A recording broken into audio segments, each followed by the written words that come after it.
ఆడ చేస్తాడయ్యా, మీరు ఉండక మీరు అసలు అసలు మీరు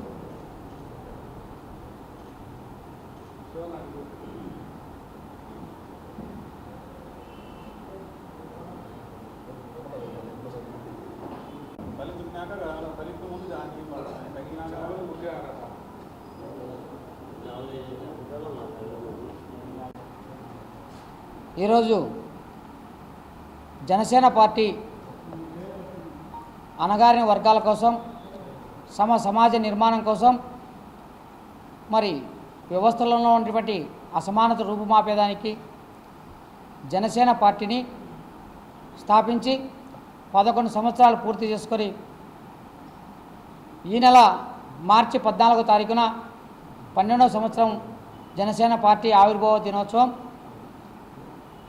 మరి 11 సంవత్సరాలు కూడా జనసేన పార్టీ ఉద్భవించినప్పటి నుంచి కూడా సమస్యల మీద పోరాటం, సమస్యల మీద ఉద్యమాలు చేయడం, సమస్యలని ప్రశ్నించడంతో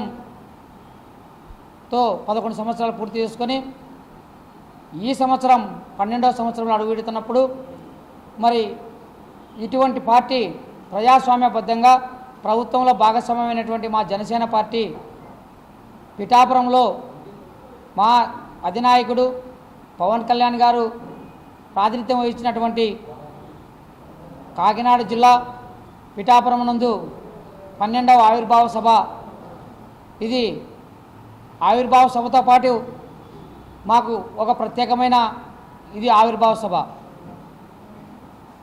మేము 11 సంవత్సరాలు ప్రజా సమస్యల మీద పోరాటం చేసి 12వ సంవత్సరంలో ప్రభుత్వ భాగస్వామ్యంగా ఉండి ఒక విజయోత్సవ సభను మా అధినాయకుడు రాష్ట్రంలోనే కాకుండా దేశవ్యాప్తంగా ప్రపంచవ్యాప్తంగా చూసేటటువంటి ఒక పండగ లాంటి సభకు మార్చి 14న పిఠాపురంలో జరగబోతూ ఉంది. మరి ఈ ఆవిర్భావ సభకి కడప కన్వీనర్గా, కడప సమన్వయకర్తగా తాతంశెట్టి నాగేంద్ర గారిని నియమించి మా కడప జిల్లాకు పంపించడం జరిగింది. వారం రోజులుగా కడప పార్లమెంటు పరిధిలోని 7 అసెంబ్లీ నియోజకవర్గాలలో జనసేన ఇన్ఛార్జీలతో ప్రతి అసెంబ్లీ నియోజకవర్గంలో మరి మా జన సైనికులతోనూ మా పిఓసి ఇన్ఛార్జీలతోనూ అందరినీ సమన్వయపరిచి వర్గ విభేదాలు లేకుండా మరి అటువంటి మాకు జనసేన పార్టీ జన సైనికులకి 11 సంవత్సరాల కష్టాల కడిలిని దాటుకొని ఈరోజు ఒక విజయోత్సవ పండగకి అందరినీ నియోజకవర్గ వ్యాప్తంగా ఆహ్వానించడం జరిగింది. మరి అటువంటి కొన్ని లక్షలాది మనుషుల 1 లక్షలాది జనం అక్కడ పాల్గొనే విధంగా అందరికీ వచ్చే విధంగా వసతులు చేయడం జరిగింది. మరి ఇటువంటి పండగకు అందరికీ కూడా నియోజకవర్గాల అందరినీ ఆహ్వానించడం, ప్రతి ఒక్కరూ జన సైనికులు మరి పవన్ కళ్యాణ్ గారి మీద అభిమానం ఉన్నవాళ్ళు, మరి సమాజ నిర్మాణం కోసం పాటుపడే యువత, భావి తరాల భవిష్యత్తు కోసం పాటుపడే పార్టీకి అహర్నిశలు పోరాడుతూ మరి ఆయన సారథ్యం వహించినటువంటి పవన్ కళ్యాణ్ గారిని ఆ సభకు వచ్చి ఆయనకు మద్దతు తెలపవలసిందిగా కడప జిల్లా ప్రజానీకానికి, కడప జిల్లా జన సైనికులకి, మరి వీర మహిళలకి అందరికీ తెలియజేయడం జరిగింది. దీనిలో భాగంగా మేము ఈ సభ ప్రాముఖ్యతని ప్రతి ఒక్కరికి తెలియజేయడం జరిగింది. వారం రోజులుగా ఆయన ప్రయాణాన్ని, మా జనసేన పార్టీ ఒడిదుడుకుల్ని, మా జనసేన పార్టీ పడిన ఇబ్బందుల్ని కూడా అన్నీ ఈ సభతో, అంటే ఇంతవరకు జనసేన పార్టీ ప్రయాణం ఒక ఎత్తు అయితే మార్చి 14, 2020 జరిగిన సభ తర్వాత జనసేన పార్టీ ఆవిర్భావ సభ తర్వాత మా జనసేన పార్టీ ప్రస్థానం అయితేనేమి, ప్రయాణం అయితేనేమి ఆంధ్రప్రదేశ్ రాష్ట్ర ప్రజలకు, భారతదేశ ప్రజలకు కూడా ఒక దిక్సూచిగా జనసేన పార్టీ ఉండబోతుందని చెప్పి తెలియజేస్తూ ఉన్నాం. ఇటువంటి ప్రతిష్టాత్మకమైన సభని మరి అందరూ కూడా పాల్గొని పవన్ కళ్యాణ్ గారికి మద్దతు తెలిపి మరి రాష్ట్ర అభివృద్ధిలో పాల్పంచుకోవాలని చెప్పి కోరుతా ఉన్నాం. మీ మీడియా ద్వారాగా, మరి ప్రింట్ మీడియా ద్వారా కానీ అందరికీ తెలియజేయడం, మరి ఇటువంటి పోస్టర్లను చలో హలో కడప, చలో పిఠాపురం అనే నినాదంతో అందరినీ కూడా చైతన్యపరిచి అక్కడికి తీసుకుపోయేదానికి మా జనసేన జిల్లా కార్యవర్గం అంతా కూడా ప్రతి నియోజకవర్గానికి ఒక వాహన సౌకర్యం అయితేనేమి, బస్సుల సౌకర్యం అయితేనేమి, అందరినీ కూడా అంటే అందరికీ రావాలని ఉన్నప్పటికీ కూడా ఆర్థిక లేమితో, ఆర్థిక ఇబ్బందులతో రాలేని పరిస్థితులలో కూడా ఉన్న వాళ్ళందరూ కూడా స్వచ్ఛందంగా వచ్చినప్పటికీ కూడా మిగతా రాని వాళ్ళందరికీ కూడా బస్సు సౌకర్యాలు, వాహన సౌకర్యాలు ఏర్పాటు చేయడం జరిగింది. ఇదే విధంగా కడప పార్లమెంటులో పిఠాపురం సభకు వచ్చే ప్రతి ఒక్కరికి కూడా అన్నపూర్ణ రెసిడెన్సీ ఒక కళ్యాణ మండపంలో ఒక బస ఏర్పాటు చేశాం. వాళ్ళకి అక్కడ టిఫిన్లు అయితేనేమి, భోజనాలు అయితేనేమి, అక్కడ వాళ్ళకి సంబంధించిన వసతులన్నీ కూడా అక్కడ ఏర్పాటు చేశాం. కడప పార్లమెంట్ పరిధిలో వచ్చినటువంటి అందరూ కూడా పిఠాపురం నందు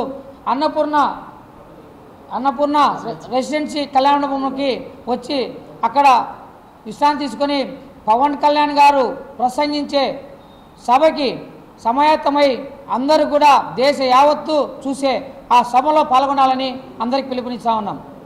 జై జనసేన, జై Pawan Kalyan. Hello Kadapa, hello Kadapa, hello Kadapa, hello Kadapa, చలో పిఠాపురం. ఇప్పుడు 12వ సభ పిఠాపురంలో నిర్వహిస్తున్నాం. 11 సంవత్సరాల నుంచి జనసేన పార్టీలో కష్టపడిన ప్రతి ఒక్కరికి పండుగ లాంటి వాతావరణం ఉన్నది 12వ వార్షికోత్సవం. ఎందుకంటే 11 సంవత్సరాల నుంచి ప్రతి కార్యకర్త అన్ని విధాల కడప జిల్లాలో కాదు రాష్ట్ర వ్యాప్తంగా అవమానాలు పడ్డారు, ప్రజల కష్టాలపైన పోరాడారు. అన్నం కూడా కన్నా తక్కువగా వాళ్ళ ఇంట్లో వాళ్ళు తిని కష్ట పరిస్థితుల్లో ఈ దుర్మార్గుల పాలనలో పోటీ నిలబడి ఏది ఆశించకుండా అలాంటి కార్యకర్తలకు, నాయకులకు నా ప్రత్యేక ధన్యవాదాలు.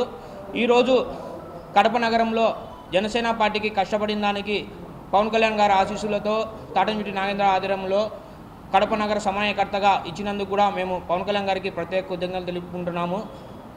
నా భూతో నా భవిష్యత్ అనే విధంగా గత 11 సంవత్సరాల నుంచి చేతనైనంత వరకు మాత్రమే మేము కడప జిల్లా నుంచి ఆవిర్భావ సభలు పోతున్నాము. ఈసూరి జీవి రమణ గారి ఆధ్వర్యంలో బలంగా 7 నియోజకవర్గాల నుంచి కూడా జనసేన నాయకులు, వీర మహిళలు, కార్యకర్తలు ప్రతి ఒక్కరికి అన్ని వేళలా అందుబాటులో ఉంటూ చలో పిఠాపురం కార్యక్రమాన్ని విజయవంతం చేసేదానికి ఆయన సహకారంతో కడప నగరంలో కూడా 50 వెహికల్స్, 4 బస్సులు అన్ని నియోజకవర్గాల నుంచి కూడా బలంగా ప్రతి ఒక్కరూ పవన్ కళ్యాణ్ చూడాలనే ఆశ ఉండే వాళ్ళకు ఆర్థికంగా లేకపోయినా కూడా పార్టీ కష్టపడే ప్రతి ఒక్కరికి ఆయన సహాయంతో మేము పిఠాపురం తొడుకొని పోయి మళ్ళా తొడుకొని వచ్చి వాళ్ళ ఇళ్లకు చేరినంత వరకు ఆయన సహకరిస్తున్నందుకు కూడా మేము జనసేన పార్టీ తరఫున కృతజ్ఞతలు తెలుపుతున్నాం. ఖచ్చితంగా గతం కంటే జనసేన పార్టీ ఆవిర్భావ 11 సంవత్సరాలు అయింది. ఇప్పుడు 12వ సంవత్సరం రేపు ఆయన మీటింగ్ అయినా నుంచి ఇంకా పార్టీ రెట్టింపు ఉత్సాహంతో పనిచేస్తుందని చెప్పి కష్టపడిన ప్రతి కార్యకర్తకు గతం కంటే అన్ని విధాల వాళ్ళకు కూడా ఆర్థిక సహాయంతో పాటు వాళ్ళు కూడా మెరుగ్గా ఉండి ఎన్డీఏ కూటమిలో భాగస్వాములు చేసేదానికి కూడా ఖచ్చితంగా వాళ్ళకు కూడా పదవులు వస్తాయని చెప్పి మేము ఆశిస్తున్నాం, కోరుకుంటున్నాం. పడిన పులివెందల్ లాంటి అప్పుడున్న దుర్మార్గుల పాలనలో కూడా కష్టపడిన కార్యకర్తలకు, కడప నగరంలో ఉన్న కార్యకర్తలకు, ప్రతి నియోజకవర్గంలో పార్లమెంటులో ఉండే వాళ్ళందరికీ సమన్వయం చేసుకొని జీవి రమణ ఆధ్వర్యంలో ఖచ్చితంగా పార్టీ భవిష్యత్తుకు ఇంకా ముందు ప్రతి సమస్యపైన పోరాడి మేము అధికారంలో ఉన్నామనేది కాదు, ప్రతి ఏ కుల మతాలకు అతీతంగా జనసేన పార్టీ ఆవిర్భావ దినోత్సవం అంటే ఒక పండగ, క్రిస్మస్, రంజాన్, సంక్రాంతి లాగా జన సైనికులు జరుపుకుంటారు. అదే రేపు 12వ వార్షికోత్సవం మేము అందరం జరుపుకుంటున్నాం. దీనికి సహకరించవలసిందిగా కోరుకుంటున్నాం. ఎవరైనా రావాలనుకుంటే రేపు మధ్యాహ్నం 3 గంటల్లోగా మమ్మల్ని సహకరిస్తే దానికి కావాల్సిన వెహికల్స్లో మేము పంపించి మళ్ళీ ఇంటికి తోడుకొచ్చినంత వరకు సహకరిస్తామని చెప్పి కూడా తెలియజేస్తున్నాం. ప్రత్యేక ధన్యవాదాలు తెలియజేస్తున్నాం.